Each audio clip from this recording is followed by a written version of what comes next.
Dear students, welcome back to part 1 of a chapter 8 Public Finance in India of our class 12th Economics। बच्चों, आज का जो हमारा chapter है public finance के ऊपर होने वाला है, जहाँ पर हम गवर्नमेंट का रोल क्या होता है, पब्लिक का रोल क्या होता है, उसको डिटेल में समझेंगे। इसी के साथ साथ हम रेवेन्यू एक्सपेंडिचर, कैपिटल एक्सपेंडिचर, इन सारी चीज़ों को भी डिटेल में पढ़ने वाले हैं। तो आज का हमारा लेक्चर जो है वो हम स्टार्ट करते हैं पब्लिक फाइनेंस के इंट्रोडक्शन के स्टार्ट। तो what exactly do we mean by this so called term called public finance. Public finance एक ऐसा टर्म है जो कि गवर्नमेंट से रिलेटेड है, क्योंकि यहाँ पर वर्ड जो पब्लिक यूज़ किया गया है, जब पब्लिक वर्ड आता है तो that is definitely related to your government. Now starting with the introduction, public finance is one of the oldest branch of economics which highlights the role and functions of the government in an economy। तो public finance जो है वो इतनी पुरानी branch है economics की, जो सबसे ज़्यादा क्या हाईलाइट करती है, जो हाईलाइट करती है गवर्नमेंट के रोल और गवर्नमेंट के फंक्शंस इन एन इकोनॉमी। एक नेशन के अंदर गवर्नमेंट का रोल और फंक्शन क्या होता है। गवर्नमेंट जो है क्या होता है, अब गवर्नमेंट क्या होती है। गवर्नमेंट जो है एक फॉर्मल या इनफॉर्मल इंस्टीट्यूशन है जो कि फॉर्म की जाती है। कौन फॉर्म करता है? लोग जो है वो बनाकर इसको फॉर्म करते हैं। अब लोग जो फॉर्म करते हैं वो किसी स्पेसिफिक रीजन या एरिया में ये गवर्नमेंट को फॉर्म करते हैं, बनाते हैं। अब क्यों बनाते हैं? ताकि वो अलग अलग फंक्शंस जो है वो परफॉर्म कर पाए। कैसे फंक्शंस परफॉर्म करेगी? जैसे कि बाहर से कोई एक्सटर्नल अटैक होने वाला है हमारी कंट्री पे, तो उसके प्रोटेक्शन की जिम्मेदारी जो होती है वो गवर्नमेंट की होती है। इसी के साथ साथ protection of private property of the people. हम जो आज अपने घरों में रह रहे होते हैं, जो हमारा खुद का घर होता है, इसको भी प्रोटेक्ट करने का काम किसका होता है? गवर्नमेंट का होता है। Generation of employment. अब क्योंकि हम एक देश में रह रहे हैं, हमने चुनकर एक गवर्नमेंट को इलेक्ट किया है, तो वो गवर्नमेंट की जिम्मेदारी है कि हमें एम्प्लॉयमेंट अपॉर्चुनिटीज़ भी दे। Maintaining law and order. Country का जो लॉ एंड ऑर्डर है, इंटरनल लॉ एंड ऑर्डर, उसको मेंटेन करके रखे। Provision of social needs like education, health etcetera. यानी कि अब जो लोगों की सोशल नीड्स है इसको भी क्या कर सके? फुलफिल कर सके। तो ये हमारे गवर्नमेंट के फंक्शंस होते हैं जो कि उनको परफॉर्म करना होता है। क्यों परफॉर्म करना होता है? क्योंकि हमने उनको सिलेक्ट किया है, हमने उनको क्या किया है? सिलेक्ट किया है, और इसीलिए सिलेक्ट किया है ताकि वो हमारे लिए कुछ काम जो है वो कर सके। These functions of the government can be classified as। अब गवर्नमेंट के जो फंक्शंस है उसको दो इंपॉर्टेंट हिस्सों में क्या किया गया है? डिवाइड किया गया है। एक आते हैं आपके ऑब्लिगेटरी फंक्शंस, जिसको हम बुलाते हैं कंपलसरी फंक्शन। दूसरा आता है हमारा ऑप्शनल फंक्शन। अब ऑप्शनल जो है गवर्नमेंट के लिए क्यों ऑप्शनल है? जैसे कि हेल्थ केयर सर्विसेज पे ध्यान देना, एजुकेशन पे ध्यान देना, ये जो है वो गवर्नमेंट के लिए क्या है? ये गवर्नमेंट के लिए ऑप्शनल है। देखो, सोसाइटी के वेलफेयर के लिए काम कर रही है गवर्नमेंट यहाँ पर, तो उसके ऊपर किसी तरीके का कंपल्शन नहीं हो सकता है। कंपलसरी जो है वो कौन से फंक्शन हो सकते हैं? जैसे एक्सटर्नल अटैक से अपने कंट्री को बचाए रखना। फॉर एग्जाम्पल, अगर किसी तरीके का कोई बाहर से जो टेररिस्ट अटैक होने वाला है, अगर हम पहले से ही अपने आप को प्रिपेयर रखें उस कामों के लिए कि इस तरीके का कोई अटैक हो सकता है हमारी कंट्री पे, तो उसको ध्यान में रखना, उसको प्रोटेक्शन देना अपने कंट्री को, ये जो है ये गवर्नमेंट का कंपलसरी फंक्शन है। ये गवर्नमेंट के लिए ऑप्शनल नहीं होता है, राइट। इसी के साथ साथ अपनी कंट्री में लॉ एंड ऑर्डर को मेंटेन करके रखना, ये भी गवर्नमेंट का कंपलसरी फंक्शन होता है। ऑप्शनल फंक्शन जैसे education, health care services, society में डेवलपमेंट करना, वेलफेयर ऑफ द सोसाइटी के लिए सोचना, तो ये सारी चीज़ें गवर्नमेंट की ऑब्लिगेटरी फंक्शंस नहीं होती है, ये सिर्फ और सिर्फ ऑप्शनल फंक्शंस होते हैं। Okay, now when we talk about the functions, the very first function is obligatory function। obligatory यानी कि compulsory function। protection from external attacks, maintaining internal law and order are obligatory functions, that means these are the compulsory function of the government। जब हम बात करते हैं optional function की, तो education देना, health care services provide करना, social security देना, जैसे कि पेंशन दे दिया हमने लोगों को, राइट, ईपीएफ, प्रोविडेंट फंड जैसी फैसिलिटी दे दी हमने, तो ये सारे हमारे ऑप्शनल फंक्शंस होते हैं गवर्नमेंट के, are optional functions of the government. तो ये दो इंपॉर्टेंट फंक्शन है गवर्नमेंट के जो कि आपको याद रखने हैं। एक है आपका ऑब्लिगेटरी, दूसरा आता है आपका optional function. Now, meaning and nature of public finance. अब हमने गवर्नमेंट के रोल एंड फंक्शन के बारे में तो समझ लिया, अब हम देखेंगे पब्लिक फाइनेंस के बारे में कि what exactly do we mean by this term called public finance. Now to perform the above mention function. अब ये जो दो फंक्शंस हमने देखा है, अब आप बोलोगे पब्लिक फाइनेंस का गवर्नमेंट के फंक्शन से क्या लेना देना, तो गवर्नमेंट क्या फंक्शन, क्या रोल परफॉर्म करती है, जब तक ये नहीं पता चलेगा हमको पब्लिक फाइनेंस में उसका क्या इंपॉर्टेंस है, क्या महत्व है, ये हम नहीं समझ पाएंगे। Okay, to perform the above mention functions adequately and efficiently. ये जो दो फंक्शंस बताए गए हैं, ये फंक्शंस परफॉर्म करने के लिए गवर्नमेंट को किस चीज़ की ज़रूरत पड़ती है? गवर्नमेंट को ज़रूरत पड़ती है फंड्स की which can be received from various sources. अब ऑफ कोर्स ये जो हमने इतने सोल्जर्स को तैनात करके रखा है बॉर्डर के ऊपर, हम उनसे फ्री में तो काम नहीं करवाएंगे, हमें उनको देखना होता है, हमें उनकी फैमिली को देखना होता है, हमें उनके पैसे पे करना होता है, कभी उन्हें कुछ हो जाए तो उनकी पूरी फैमिली की जिम्मेदारी जो है वो आ जाती है गवर्नमेंट के ऊपर। तो ये सारी चीज़ें जो है वो हमको ध्यान में रखना होता है, इसीलिए अपने फंक्शंस को परफॉर्म करने के लिए हमको फंड जो है उसकी ज़रूरत पड़ती है। Okay, any government needs fund which can be received from various sources. तो अलग अलग सोर्सेज होते हैं हमारे पास जिसके थ्रू हम इस फंड्स को कलेक्ट करते हैं। Concept of public finance is a combination of two words. अब पब्लिक फाइनेंस दो वर्ड के कॉम्बिनेशन है, एक इसके अंदर पब्लिक आता है, दूसरा आता है इसके अंदर finance. Public is a collective for the individuals living with in an administrative territory. अभी जो वर्ड पब्लिक यूज़ किया गया है यूजुअली हम गवर्नमेंट के लिए बोलते हैं कि जैसे पब्लिक सेक्टर हो गया तो गवर्नमेंट को बिलोंग करता है, लेकिन यहाँ जब हम पब्लिक फाइनेंस की बात करें तो यहाँ पर हम उन लोगों की बात कर रहे हैं, ये जो पब्लिक टर्म है उन लोगों की बात करें जो एक एडमिनिस्ट्रेटिव टेरिटरी एक जोन के अंदर रहते हैं। Collective for the individuals living with in an administrative territory. In economics, it is used to signify the government which represents the public. Economics में अगर हम देखें तो public जो term है वो क्या represent करता है, government को represent करता है।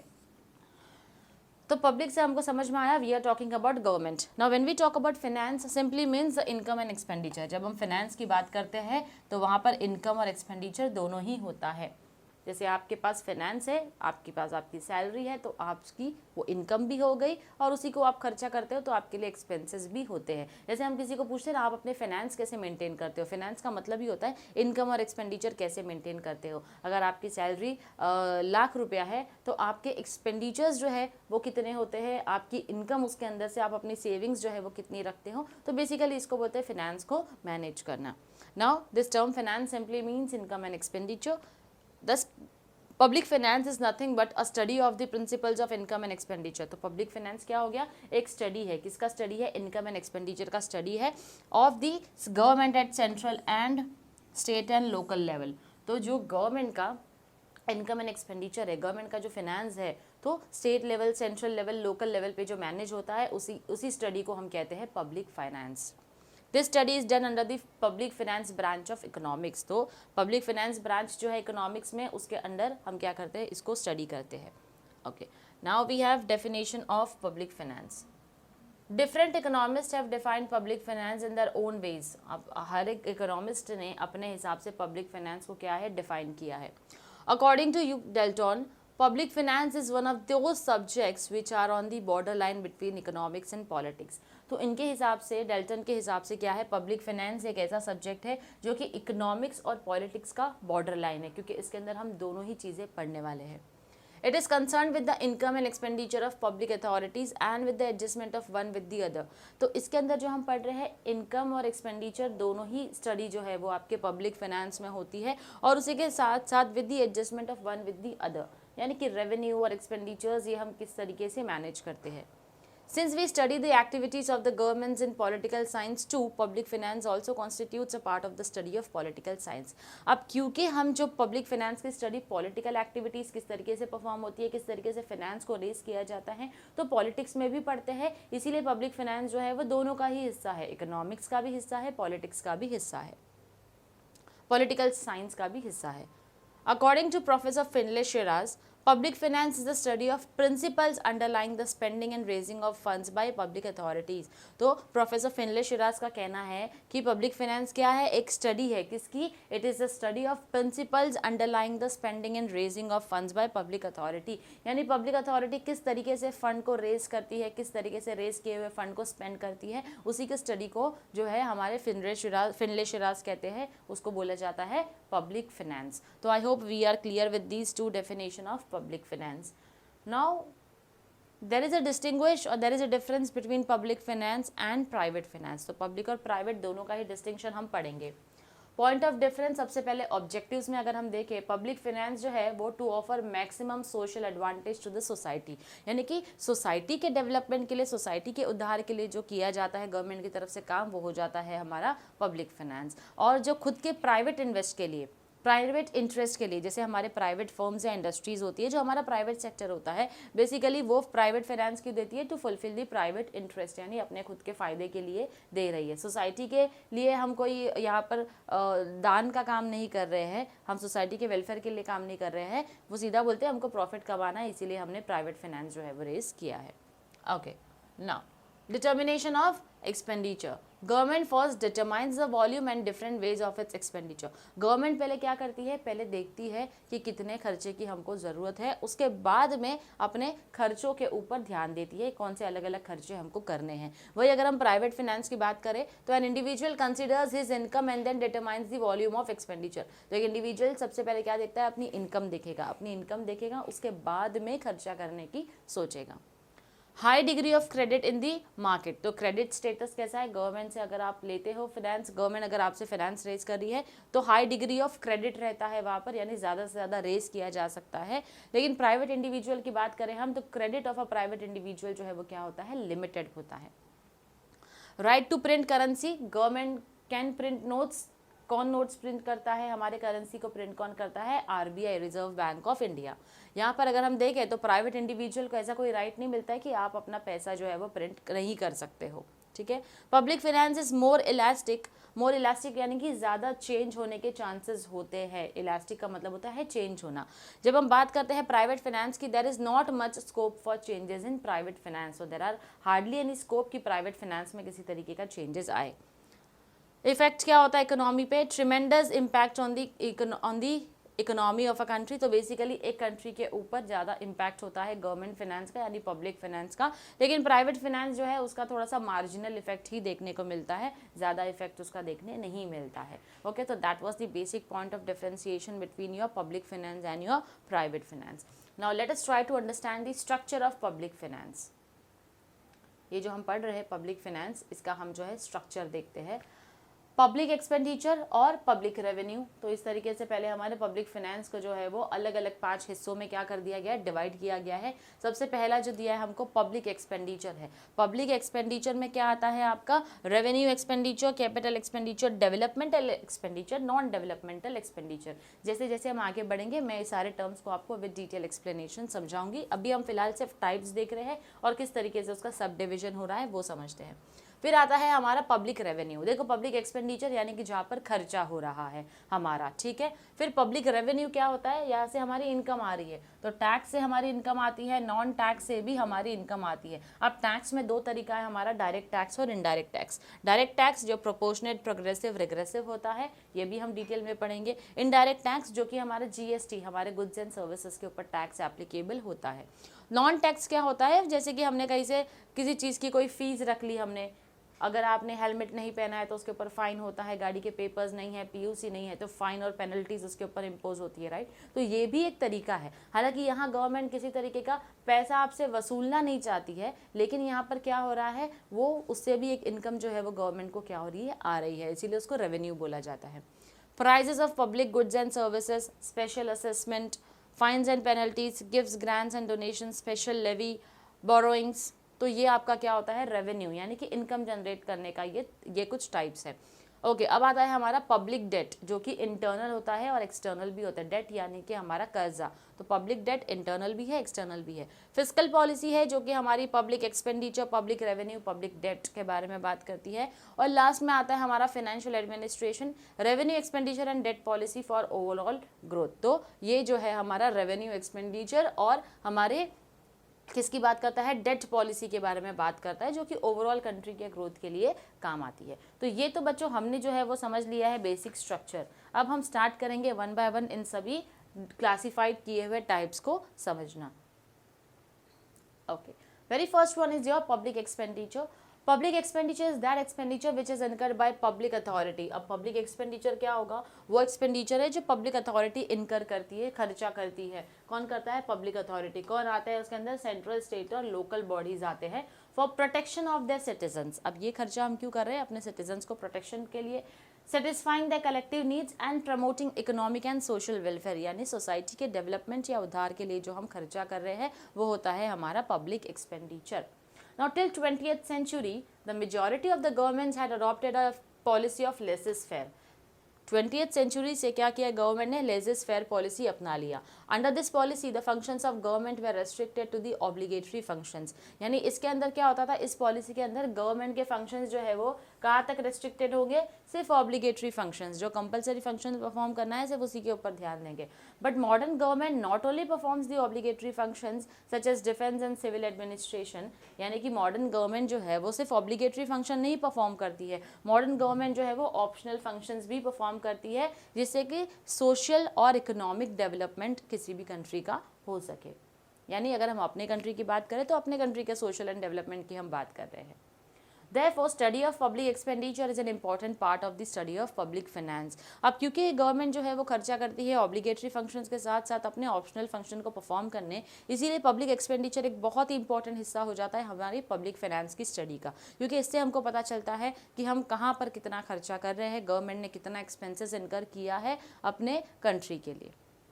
ओके अब पब्लिक एक्सपेंडिचर जैसे हमने देखा था उसको 4 इंपॉर्टेंट टाइप्स में क्या किया गया था, डिवाइड किया गया था। वन बाय वन हम देखेंगे। सबसे पहला जो टाइप है वो आता है हमारा रेवेन्यू एक्सपेंडिचर। रेवेन्यू एक्सपेंडिचर जो है ये वो खर्चा होता है जो कि गवर्नमेंट डे टू डे क्या करती है, इनकर करती है। डे टू डे ये रिकरिंग एक्सपेंस है, रिकरिंग यानी कि ये खर्चे हमारे होते ही रहने वाले हैं। ओके तो डे टू डे फंक्शंस को परफॉर्म करने के लिए जो गवर्नमेंट इनकर करती है वो होता है हमारा revenue expenditure.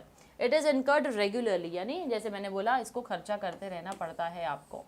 For example administration cost of government, जैसे गवर्नमेंट के एडमिनिस्ट्रेशन कॉस्ट हो गए, सैलरीज जो उसको अपने एम्प्लॉयज़ को देनी होती है, अलाउंसेस देती है अपने एम्प्लॉयज़ को, पेंशन देती है गवर्नमेंट एम्प्लॉयज़ को, medical and public health services. तो ये जो फंक्शन गवर्नमेंट परफॉर्म करती है तो ये जो खर्चे होते हैं हमारे ये डे टू डे बेसिस पर होने वाले हैं, राइट, या फिर ये रेगुलरली होने वाले खर्चे हैं। तो इसीलिए रेवेन्यू एक्सपेंडिचर जो है उसे बोला जाता है इट इज़ रिकरिंग एक्सपेंसेस। क्यों? क्योंकि ये जो खर्चे हैं वो होते रहने वाले हैं, ये खर्चे होते रहने वाले हैं।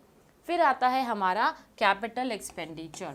कैपिटल एक्सपेंडिचर क्या होता है? वो खर्चा जो गवर्नमेंट ने देश के प्रोग्रेस और डेवलपमेंट के लिए किया है, वो खर्चा जो गवर्नमेंट ने देश की प्रोग्रेस और डेवलपमेंट के लिए किया है। Huge investment in different development projects, loans granted to the state government and government companies. Okay state government और गवर्नमेंट कंपनीज को गवर्नमेंट ने क्या किया है? लोन दिया है, राइट। आरबीआई ने इनको लोन दे दिया कि गवर्नमेंट की कोई कंपनी, गवर्नमेंट की कोई ऑर्गेनाइजेशन को रन करना है, उसके लिए पैसों की ज़रूरत पड़ेगी, तो गवर्नमेंट ने समझ लो सेंट्रल ने स्टेट को लोन दे दिया है, राइट। तो ये भी हमारे कैपिटल एक्सपेंडिचर का हिस्सा होता है। Huge investment in different development projects, development projects जो है उसके अंदर गवर्नमेंट ने क्या किया है, जैसे कि मेट्रो बन रहा है, मेट्रो सिटीज़ के अंदर मेट्रोस और ज़्यादा बन रहे हैं तो गवर्नमेंट ने और ज़्यादा फंडिंग जो है वो दे दी, तो उसको डेवलपमेंट प्रोजेक्ट्स बोला जाता है। लोन्स दे दिया, repayment of government loan, government ने अब लोन लिया है तो गवर्नमेंट ने लोन रिटर्न भी किया है, राइट। हो सकता है बाहर के देश से लोन लिया हो तो उसको रिटर्न कर रही होगी, तो ये रिटर्न करना है ना, तो ये जो है हमको वापस से पैसे क्या करने हैं,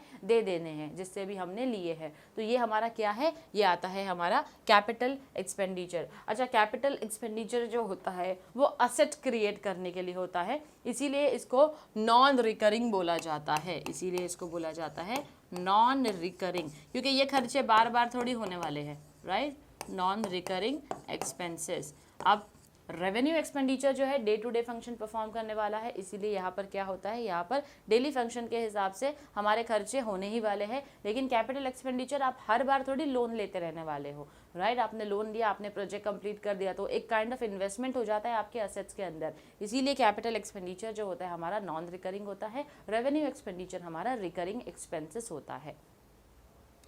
okay next one is your developmental expenditure. Developmental expenditure is productive in nature, the expenditure which results in, अच्छा ये एक्सपेंडिचर को प्रोडक्टिव बुलाया जाता है। क्यों बुलाया जाता है? Because the expenditure that is incurred in generation of employment, increase in production, price stability is known as developmental expenditure. जो सोसाइटी के डेवलपमेंट के लिए काम कर रहा है, जैसे कि आपकी यहाँ पर हेल्थ हो गया, जो हेल्थ के ऊपर आपने खर्चा किया, बेटर मेडिकल फैसिलिटीज़ देना शुरू कर दिया अपने कंट्री में, एजुकेशन फैसिलिटीज़ को और इम्प्रूव कर दिया, इंडस्ट्रियल डेवलपमेंट बढ़ा दिया आपने, social welfare, R&D research and development के ऊपर काम कर रहे हैं आप, प्रोडक्ट के ऊपर काम कर रहे हैं आपकी, और किस तरीके से हम अपनी कंट्री के लोगों को ज़्यादा से ज़्यादा better products and services provide कर सके, तो ये सब आप देश के वेलफेयर के लिए कर रहे हो, डेवलपमेंट के लिए कर रहे हो, इसीलिए इसको बोला जाता है डेवलपमेंटल एक्सपेंडिचर। ये वो खर्चे हैं जो कंट्री के डेवलपमेंट के लिए होते हैं, जिसका लॉन्ग टर्म में आपको बेनिफिट मिलता है। नेक्स्ट जो है हमारा वो आता है non developmental expenditure. Non developmental expenditure ये ऐसे खर्चे जो वापस से आपको कुछ नहीं मिलने वाला है, इसका आपका फ़ायदा नहीं है, आपको नुकसान नहीं है, तो इससे आपको कोई ज़्यादा फ़ायदा भी नहीं होने वाला है। नॉन डेवलपमेंटल एक्सपेंडिचर नाम ही हमको बोलता है कोई डेवलपमेंट के लिए खर्चा नहीं किया गया है यहाँ पर। लेकिन अगर आप देखें, जैसे कि यहाँ पर एग्जाम्पल के तौर पर दिया है वॉर के ऊपर कोई खर्चा हमने कर दिया, दो कंट्रीज़ के बीच में वॉर होता है तो उसके पास फाइनेंशियली बैकअप काफ़ी स्ट्रांग होना चाहिए आर्म्स एंड अम्यूनिशंस के लिए।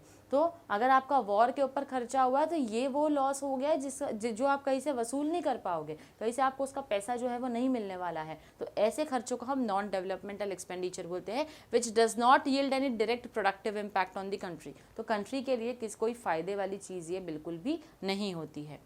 For example administration cost, war expenditure, these are unproductive in nature. तो ये कोई काम की चीज़ नहीं है, ये हमारे लिए खर्चा ही होता है। Okay, next that we have is reasons for growth in public expenditure. अब ये जो हमने पब्लिक एक्सपेंडिचर देखा है, revenue expenditure, capital expenditure, developmental expenditure and non developmental expenditure, क्या रीजन है इस पब्लिक एक्सपेंडिचर के ग्रोथ के, क्यों पब्लिक एक्सपेंडिचर हमारा इतना ग्रो कर रहा है। सबसे पहला, increase in the activities of the government. As mentioned earlier, the modern government performs many functions for the social and economic development of the country. Modern government है, ऑप्शनल फंक्शन को obligatory के साथ साथ क्या करती है, परफॉर्म करती है। अब ये जो फंक्शंस है, ये जैसे कि एजुकेशन को और ज़्यादा स्प्रेड करना, पब्लिक हेल्थ के ऊपर काम करना, पब्लिक वर्क पे काम करना, रिक्रिएशन फैसिलिटीज़ पे काम करना, सोशल वेलफेयर स्कीम्स के ऊपर काम करना, यानी सोसाइटी में हम किस तरीके से, जैसे एनजीओज़ आप देखते हो तो कई बार गवर्नमेंट एनजीओज़ की भी काफ़ी ज़्यादा मदद करती है। सोसाइटी के डेवलपमेंट के लिए जो भी काम होता है उसके लिए गवर्नमेंट पैसे जो है वो खर्चा करने तैयार है। It is observed that new functions are continuously being undertaken and old functions are being performed more efficiently on a large scale by the government. तो सबसे पहला रीज़न क्या है, क्योंकि गवर्नमेंट ने एक्टिविटीज़ अपनी और ज़्यादा बढ़ा दी है, जितने भी फंक्शंस हैं वो और एडअप होते जा रहे हैं, और पुराने जो हमारे फंक्शंस हैं हम उसके ऊपर भी काफ़ी एफिशिएंटली, काफ़ी अच्छी तरीके से काम कर रहे हैं, जिसकी वजह से हमारा पब्लिक एक्सपेंडिचर जो है वो क्या हो गया है, इंक्रीज़ हो गया है, बढ़ गया है। Second reason states rapid increase in population. Population जो है हमारा बड़ी तेज़ी से जो है वो बढ़ते जा रहा है। Population of developing countries like India is increasing fast. 2011 की अगर हम बात करें तो उसके जो सेंसस रिपोर्ट था, जो स्टडी की गई थी पॉपुलेशन की, हमारा पॉपुलेशन था 121.02 crore, 121.02 crore. As a result, the government has to incur greater expenditure to fulfill the needs of the increasing population. अब पॉपुलेशन बढ़ेगा तो डेफिनेटली लोगों की नीड्स, लोगों की डिमांड जो है, मांगे जो है वो और बढ़ती जाएगी। उन नीड्स को फुलफिल करने के लिए गवर्नमेंट को पब्लिक एक्सपेंडिचर जो है वो रेज करना पड़ता है। Next is growing urbanization. Spread of urbanization is a global phenomena of the day. This leads to increase in the government expenditure on water supply, roads, energy, schools and colleges, public transportation, sanitation. अब क्योंकि urbanisation बढ़ रहा है, यानी कि लोग गांव को छोड़कर आकर शहर में रह रहे हैं, और ज़्यादा तरक्की, हमको शहर को और ज़्यादा क्या करना है, डेवलप करना है। तो इसके लिए जब ज़्यादा लोग आकर रहने लग जाते हैं तो हमको वाटर सप्लाई भी उतना ज़्यादा देना पड़ेगा उनको, रोड्स, एनर्जी, स्कूल, कॉलेज, इन सब के ऊपर भी ज़्यादा क्या करना पड़ता है, खर्चा करना पड़ता है। तो that is another reason for the growth of public expenditure.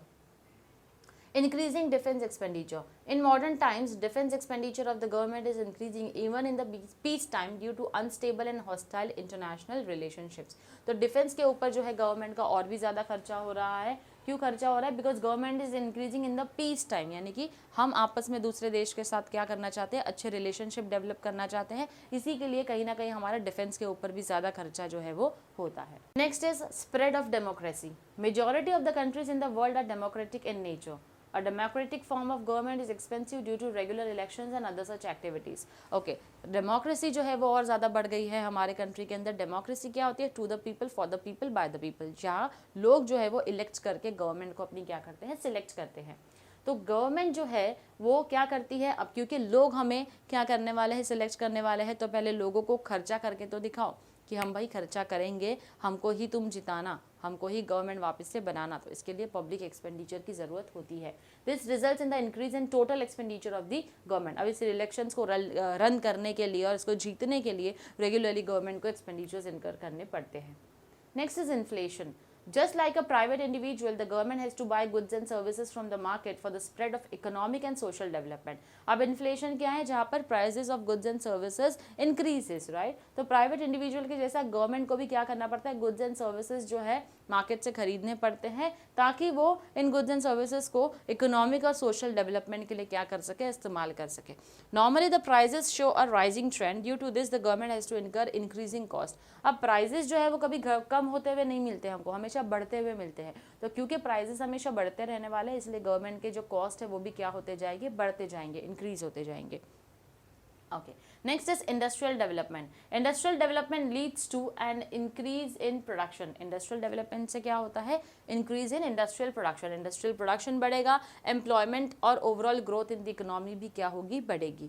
Hence government makes huge efforts for implementing various schemes and programs for industrial development. इसीलिए गवर्नमेंट क्या करती है, लोगों को बोलती है अपने इंडस्ट्रीज सेटअप करो, अपना बिजनेस सेटअप करो, क्योंकि जितना ज़्यादा आप ऐसा इंडस्ट्री सेटअप करोगे, आप लोगों का एम्प्लॉयमेंट दोगे, एम्प्लॉयमेंट होगा, अपने आप देश की इनकम भी बढ़ेगी और इकोनॉमी की भी ग्रोथ जो है वो साथ साथ होते जाएगी. This results in increase in government expenditure. तो इससे क्या होता है, गवर्नमेंट के खर्चे और ज़्यादा बढ़ जाते हैं, क्योंकि गवर्नमेंट, आप अगर इंडस्ट्री अपनी सेटअप करते हो तो गवर्नमेंट आपको उसके लिए कई सारी स्कीम्स देती है, तो ये स्कीम्स जो देती है उसके लिए गवर्नमेंट को खर्चा करना पड़ता है.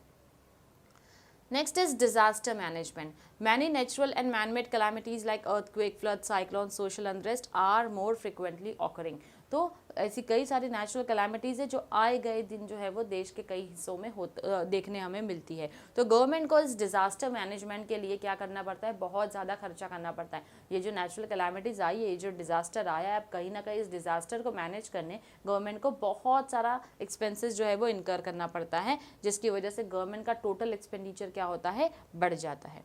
Modern governments are working for welfare state, hence there is a continuous increase in the public expenditure. अब क्योंकि मॉडर्न गवर्नमेंट जो है वो क्या कर रही है, वो वेलफेयर स्टेट के ऊपर ज़्यादा काम कर रही है, सोसाइटी के उद्धार के लिए, देश के उद्धार के लिए ज़्यादा काम कर रही है, तो ऑब्लिगेटरी फंक्शंस के साथ साथ ऑप्शनल भी ऐड कर दिया. इसीलिए पब्लिक एक्सपेंडिचर जो है उसके अंदर क्या है, पब्लिक एक्सपेंडिचर के अंदर हमेशा कहीं ना कहीं हमको खर्चा जो है वो देखने मिलता है. तो ये था बच्चों हमारे पब्लिक एक्सपेंडिचर के बारे में जो हमने देखा है. बढ़ते हैं आगे हमारे अगले टॉपिक के साथ, जो कि है हमारा पब्लिक रेवेन्यू, यानी कि ये बात करते हैं हम हमारे पब्लिक रेवेन्यू यानी इनकम की बात चल रही है.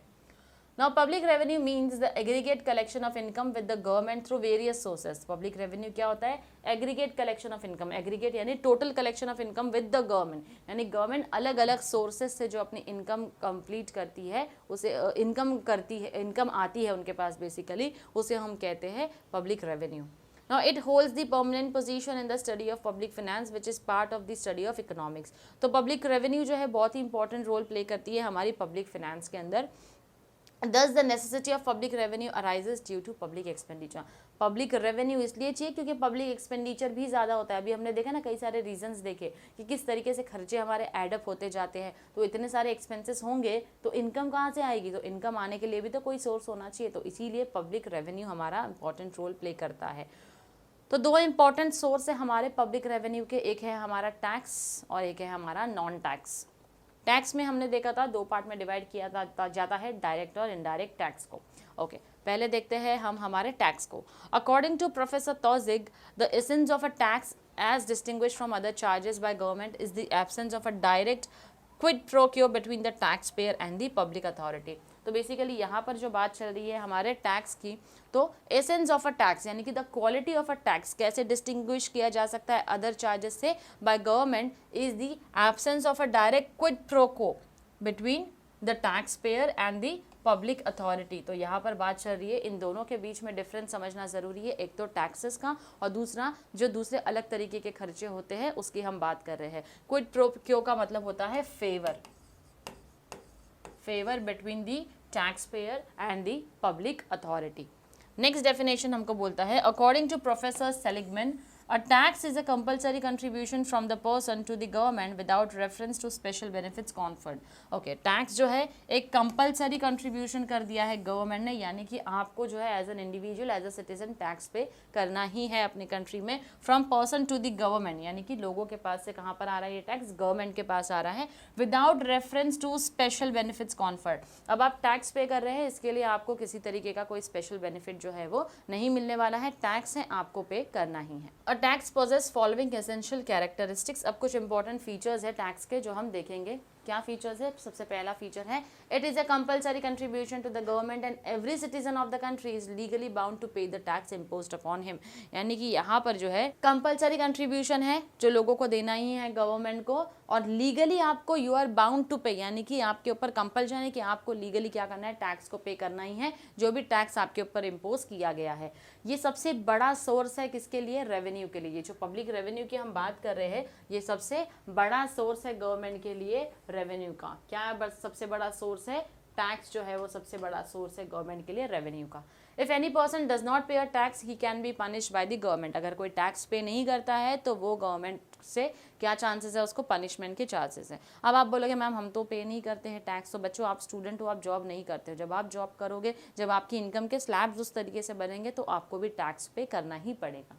Okay, next is tax is paid by tax payer to enable government to incur expenses in the common interest of the society. अब जब टैक्स पेयर ने टैक्स पे किया तो गवर्नमेंट के पास इनकम आई, तो जब गवर्नमेंट के पास ये रेवेन्यू आ गया है, अब गवर्नमेंट इसको क्या करेगी? एक्सपेंडिचर करेगी, यानी कि खर्चा करेगी। कहाँ पर? जहाँ पर उसको लगेगा कि इन चीज़ों में मुझे खर्चा करना चाहिए। यानी कि हमने जो पब्लिक एक्सपेंडिचर के टाइप्स देखे, developmental, non developmental, revenue, capital expenditure, तो जहाँ पर खर्चा करना होगा गवर्नमेंट वहाँ पर इस इनकम से क्या करेगी? खर्चा करेगी। Next, payment of a tax by a person does not entitle him to receive any direct and proportionate benefits or services from the government in return for the tax।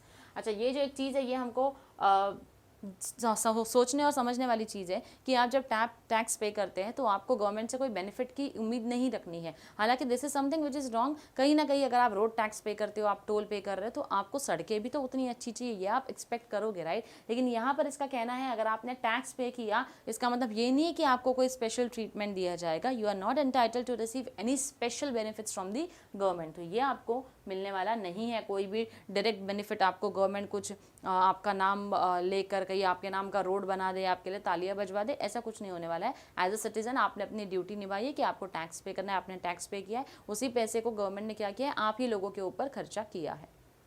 Now, tax is imposed on income, property और commodities and services। Tax जो है वो किसके ऊपर impose किया जाता है? Income के ऊपर किया जाता है, प्रॉपर्टी पे किया जाता है, और गुड्स एंड सर्विसेज जो हम खरीदते हैं उसके ऊपर क्या किया जाता है? टैक्स को इम्पोज किया जाता है। तो बच्चों यहाँ पर जो है हमारे पब्लिक रेवेन्यू का फर्स्ट पार्ट, जहाँ पर मैंने आपको रेवेन्यू के बारे में समझा दिया है, तो यहाँ पर हम आज का लेक्चर जो है वो कंप्लीट करेंगे। मिलती हूँ आपसे अपने नेक्स्ट सेशन में, जहाँ पर हम ये जो टाइप्स ऑफ टैक्सेस देखने वाले हैं, जो कि हमने डायरेक्ट और इनडायरेक्ट टैक्स के बारे में पढ़ा है, इसको हम क्या करेंगे? अपने लेक्चर 2 में इसको कंप्लीट करेंगे। Till then stay tuned. Thank you very much.